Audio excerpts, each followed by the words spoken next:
घर का चिराग अगर मूर्ख हो जाए तो कुछ कह नहीं सकती, इसको कहते मूर्खता। हाजीपुर से कैसे लड़ेंगे? हाजीपुर तो हम लोग का सीट है और ऑलरेडी हम लोग काम कर रहे हैं। वैसे भी एलजेपीआर फेमस है, वोट कटुआ पार्टी। सीएम बनने के लिए वो कुछ भी करेंगे। वो तो सीएम हैं, वो तो सोशल मीडिया के सीएम है। जम्मू का बाहर है, जम्मू क्यों नहीं जा रहे? जम्मू से आपको क्या डर है? दिनेश सिंह आखिर क्या मतलब मनाने गए हैं कि भाई हमारे साथ आ जाइए 24 में मिलके लड़ेंगे? भाई वो ऑलरेडी जेडीयू महागठबंधन के साथ है कि आरजेडी जो है उनको 7 सीट की टिकट दे रही है एलजेपीआर को।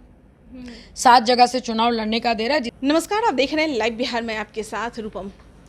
चिराग पासवान से मिलने जदयू के एमएलसी दिनेश सिंह पहुंचे और उस पे चर्चा जोरों शोरों से शुरू हुई। आपने देखा ही कि किस तरह से कुछ दिनों पहले बीना देवी के जो बेटे हैं वो भी चिराग पासवान से मिलने पहुंचे थे और उसके बाद वह जो फोटो है वो सोशल मीडिया पे लगातार वायरल होते नजर आया। चलिए इसी मुद्दे पर बात करने के लिए आज हम आए हैं राष्ट्रीय लोक जनशक्ति पार्टी से और यहाँ के राष्ट्रीय प्रवक्ता हमारे साथ जुड़ी हुई है देवजानी मित्रा। देवजानी जी, फिर से एक फोटो जो है वो वायरल हो रहा है चिराग पासवान के साथ। क्या लग रहा है, क्या वो लोगों को चिराग पासवान बहुत ज़्यादा मतलब उनसे लगा हो गया है कि अब उनके बेटे, क्या लग रहा है कि उनके बेटे अब चिराग पासवान को ज्वाइन करेंगे क्या? देखिए, ऑनेस्टली बताया, चिराग जी की पूरी आईटी टीम की बुली या फिर चिराग जी की एक बहुत बड़ी खूबी है, वो जिनसे भी मिलते हैं उनका फ़ोटो डालते हैं, लेकिन फ़ोटो के पीछे की जो कहानी है वो किसी को नहीं बताते हैं। अब उनके घर में कोई गृह प्रवेश होगा या छट्टी होगा या किसी का कुछ होगा, उसके लिए इन्विटेशन आया होगा। क्योंकि लास्ट टाइम भी जब वीना जी के जब बेटे मिलने गए थे तो वो इथानॉल फैक्ट्री का इन्विटेशन देने गए थे और वो नवरात्रि का टाइम था। तो ये फ़ोटो डाल के लोगों को गुमराह करना या दिमाग घुमा देना, ये उनकी पार्टी की एक बहुत बड़ी पॉलिसीज में से एक है। वो सीधी काम नहीं करते, वो टेढ़ा काम करते। बट ये सब करने से कुछ नहीं होगा। एंड दूसरी बात, आपने वो फोटो डाल के ये भी जनता को क्लियर कर दिया कि जो पार्टी को आप इतना दिन से गाली गलौज करते रहे, नीतीश कुमार जी को हमेशा बोलते रहे, हमेशा ऐसे ऐसे ऐसे, सबको, हम लोगों को भी उस वक्त इंस्ट्रक्शन था, you have to talk about only honourable CM. तो ऑनरेबल सीएम के बारे में बात करते, खुद आप कब वो ऑनरेबल सीएम जैसे बन गए ये हमको नहीं पता। थैंकफुली मैं अभी नहीं हूँ उनकी पार्टी में, तो मतलब उनकी पार्टी के कोई आधार ही नहीं है, पॉलिसी सी नहीं है। जिसको गाली दो उसी के साथ बैठ के खाना खाओ।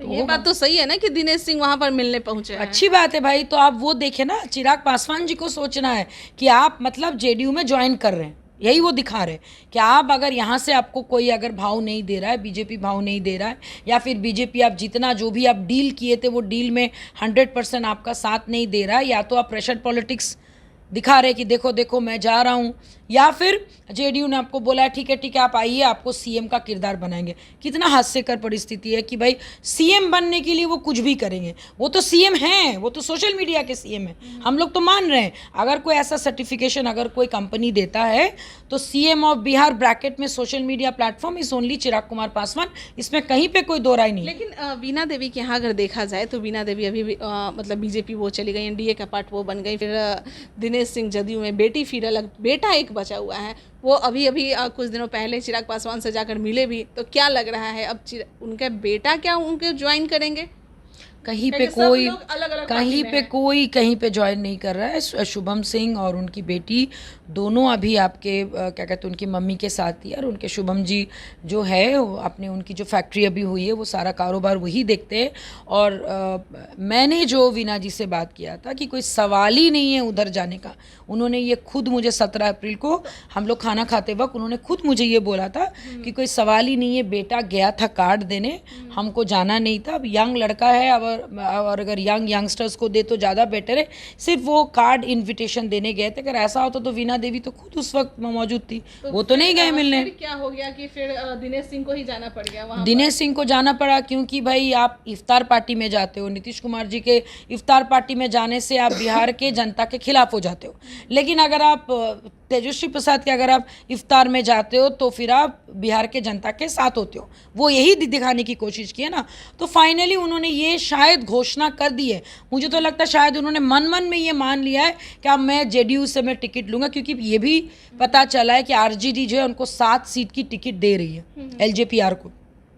7 जगह से चुनाव लड़ने का दे रहा है, जिसमें राजू तिवारी को मोतिहारी से मिल रहा है। तो भैया लड़ो आप लोग जाके। आप लोग को अगर मोदी के अगेंस्ट जाके कुछ भी करना है आप लोग करो।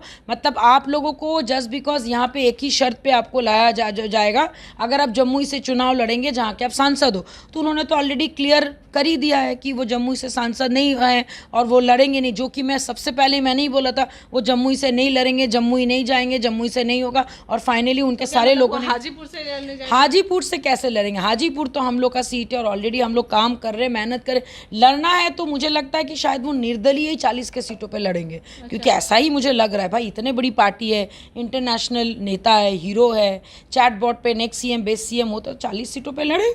40 सीटों के लिए उम्मीदवार तो लाएंगे। हाजीपुर से आपकी भी पार्टी लड़ने जा रही है? हमारी पार्टी का तो सीट है ही वो। हमारे मंत्री जी का स्वर्गीय श्री रामविलास पासवान जी जाने से पहले उनके भाई को ये बोल के गए थे कि हाजीपुर तुम्हारे हाथ है, तुम संभालोगे, और बखूबी उस बात को संभाल रहे हैं। कुछ दिन पहले 71,000 जो आपके रेलवे का जो आपका था वहाँ पे नियुक्ति पत्र उन्होंने ही दिया पीएम मोदी के कहने पर। निफ्टियन का वहाँ पे आपका हुआ है, जहाँ पे आपका फूड प्रोसेसिंग इंस्टीट्यूट, और भी बहुत सारी चीज़ें वहाँ पे धीरे धीरे आप लोग को पता चलेगा और हो भी रहा है, और बहुत अच्छा से वहाँ पे काम भी चल रहा है। तो कहीं ना कहीं अगर हाजीपुर से दोनों पार्टी के लोग लड़ते हैं, यानी कि आपके ये चिराग पासवान के चाचा और चिराग पासवान दोनों वहाँ से लड़ते हैं, तो दोनों का तो वोट कटेगा, फायदा किसी और को। देखिए ऑनेस्टली बताए ना, घर का चिराग अगर मूर्ख हो जाए तो कुछ कह नहीं सकती। इसको कहते मूर्खता। वो मतलब पता नहीं उनको अपने भाई, हम लोग तो मम्मी से पापा से यही संस्कार मिला था कि बड़े बुजुर्गों का सम्मान करना। और 45 साल का एक्सपीरियंस उनके चाचा जी का है, जिनको पूरा परिवार मझले पापा बोलते हैं। अगर आपका मैंने संस्कार ही यही है कि भाई आप वोट कटवा पार्टी बनो, तो वोट कटवा ही सही। वैसे भी एलजेपीआर फेमस है वोट कटवा पार्टी, उन्हीं के वजह से आपका जेडीयू का हाल हुआ था 2014 में, तीसरे नंबर की पार्टी। लेकिन ये सब करने से सीएम नहीं बनेंगे ना, ये सब करने से वो वोट कटवा नेता बनेंगे। और वोट कटवा नेता को फिर एक ऐसा जगह का छोटा मोटा एक पद दिया जाएगा जहाँ पे सिर्फ पेपर साइन करना, देखरेख करने का काम मिलेगा। क्योंकि उनका नीयत साफ नहीं है। हमेशा याद रखिएगा, नीयत साफ तो बरकत आसान, और इसलिए वो इतना भुगत रहे क्योंकि उनका नीयत साफ नहीं है।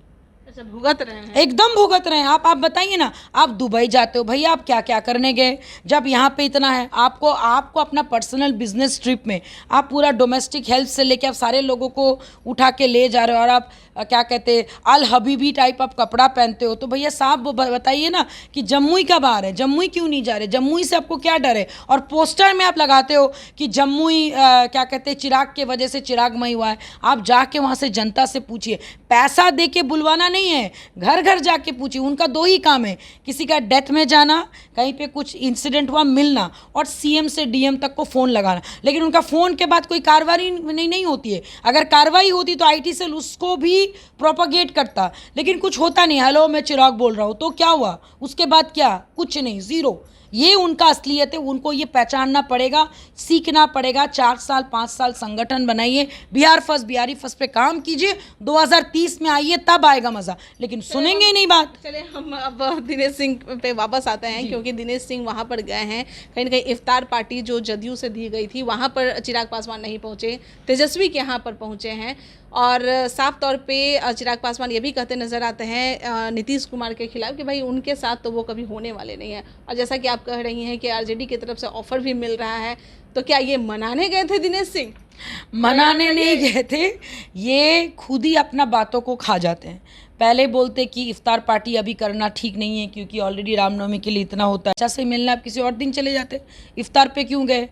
2 कारण हो सकता है, या तो उनका मीडिया में खाली सब लोग चिराग करे कि दिनेश सिंह आखिर क्या मतलब मनाने गए हैं कि भाई हमारे साथ आ जाइए 24 में मिल के लड़ेंगे। भाई वो ऑलरेडी जेडीयू महागठबंधन के साथ है, ये फाइनल मीटिंग होगी उनकी कि भाई चिराग अब तुम यहाँ से लड़ रहे हो, क्योंकि चिराग पासवान अभी बीजेपी के एजेंट नहीं है, वो एजेंट है महागठबंधन के। अच्छा, यस, चिराग पासवान महागठबंधन के एजेंट हैं। महागठबंधन के एजेंट हैं, उन्हीं के बिहाफ में काम कर रहे हैं और लोगों को बेवकूफ़ बना रहे हैं और दिखा रहे हैं कि भाई वो क्या कहते हैं आपके जेडीयू के साथ या फिर आरजेडी के साथ नहीं है, लेकिन है उन्हीं के साथ। और हम लोग को दिखा रहे कि नहीं अभी हम कुछ नहीं कर रहे, अभी हम आपको प्रेशर दे रहे, प्रेशर पॉलिटिक्स कर रहे। प्रेशर पॉलिटिक्स से अमित शाह या ऑनरेबल पीएम मोदी हिलने वाले नहीं हैं। काम कीजिए, सब हिल जाएंगे। काम के अलावा वो सब कुछ करते हैं। चलिए, बहुत बहुत धन्यवाद। तो देवजानी हमारे साथ जुड़ी हुई थी, और जैसा कि यह बहुत बड़ा आरोप लगा रही हैं चिराग पासवान पे कि वह महागठबंधन के एजेंट हैं, एजेंट की बात कही जा रही है, लेकिन इस तरह से जो वो कर रहे हैं अमित शाह मानने वाले नहीं हैं और उसके बाद फिर एनडीए में उन्हें वापस नहीं लेंगे, यानी कि एंट्री नहीं होगी उनकी। चलिए, और भी तमाम खबरों के लिए बने रहें आप लाइव बिहार के साथ। धन्यवाद। लाइव बिहार यूट्यूब पर सब्सक्राइब और फेसबुक पर लाइक जरूर करें।